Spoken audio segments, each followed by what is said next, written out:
Hi, Phil Aston here from Now Spinning Magazine with another album review, but on this one I'm looking at the actual physical release itself more than anything, and it's Frank Black and the Catholics. Now, since 2022, I became a huge fan of Frank Black, and the entry point was taking a chance on this box set, which is from 2022, which was Frank Black and the Catholics, the complete studio albums. I've reviewed live albums since then and other special record store day releases by Frank Black, but this has probably been my main source material, has been this set, which was remastered from the original tapes and so was seen as the definitive versions of these records.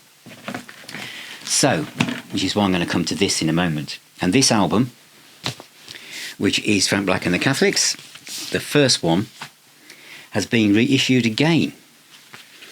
And this time, it's the 25th anniversary half-speed remastered edition. Includes all the Ghosts, Doggone, Gotta Move, Back Home. Newly remastered at half speed from the original tapes at Air Mastering, pressed on 180-gram heavyweight vinyl. Demon Records. The album has been expertly cut using high-precision half-speed mastering at Air Mastering. It improves the groove accuracy, transient information, creating an incredibly detailed stereo image from natural high-frequency response. Lots of blurb there. It also says on the back, released in September 1998 originally. So again, I was missing out on a lot of good music. Frank Black and the Catholics' self-titled debut captured the raw sound of Frank Black's guitar vocals, Scott Beauty on drums, David McCafferty on vocals, Ly Workman on lead guitar. Now listen, this is important. Direct to 2-track tape. Originally intended as a series of demos, Frank decided the recordings could not be improved upon and presented the tracks as a finished collection. Now, this is important because Frank then continued this approach to all his music. So literally the band went into the studio and they recorded live, straight to stereo, 2-track, done. No chance to any overdubs, no mixing, just straight to stereo. And as I just read out, it was supposed to be demos and it's become like just really raw rock and roll. I'm doing this preamble because obviously this isn't Dark Side of the Moon or some classical album. I'm talking about half-speed remastering. So I have to say I was quite cynical because this version, which is the one in my box set, came on clear vinyl, and a lot of serious music buffs say that clear vinyl is probably one of the best coloured vinyls, because it's not, because even black vinyl is coloured. It's one of the best ways to listen to vinyl, perhaps. They sound great.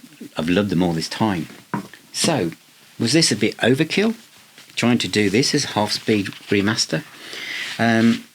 Looking at it, first thing I noticed was it comes in a polyline sleeve, which of course at Now Spinning Magazine Towers gets extra points anyway. So instead of the record being in the lyric sheet, that is still included with all the blurb on, etc. Not lyric sheet, actually, credits. But the record is in a polyline sleeve. So I played the albums back to back, and I thought, well, is this going to sound any different to my clear vinyl version, which is only from 2022? Okay, so what are my thoughts?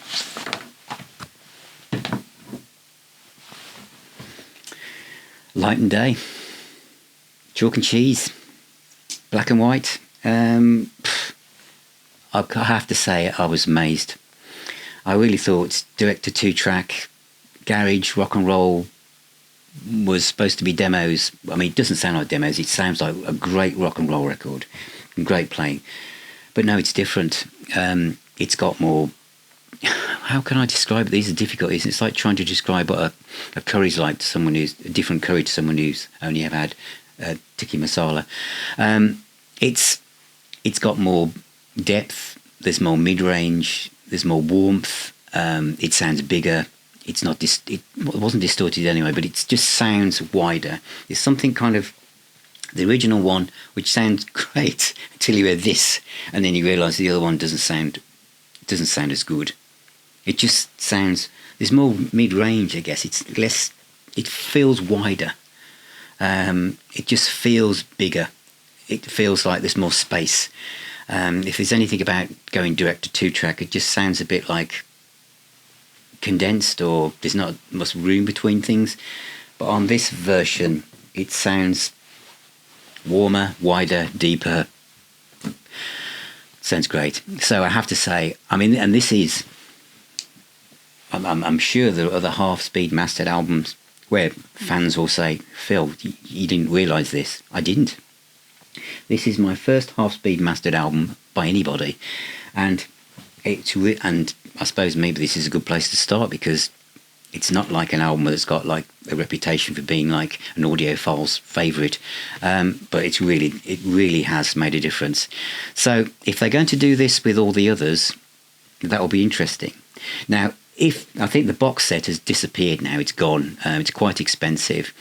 So if you haven't got this album on vinyl, this is the version to get. I don't know whether the clear vinyl versions are released separately anyway. And if you've already got that box set, I suppose you've got a way of deciding whether it's something that you want to buy again. But if you do, you'll be amazed at how good this album sounds. It has made a massive difference. It really, really has. So that is Frank Black and the Catholics 25th anniversary half-speed mastered edition on black vinyl in a polyline sleeve. Hurrah! Available from Demon Records, who do some absolutely super stuff. Great label, who are featured on this channel a lot. So take care, everybody. Remember, music is the healer and the doctor. Keep spinning those discs. Please subscribe, become a patron, become a YouTube member, help me to make more videos and more features, etc. And don't forget the podcast as well. Got some great guests coming up on there. So keep spinning those discs, and I shall see you all very, very soon.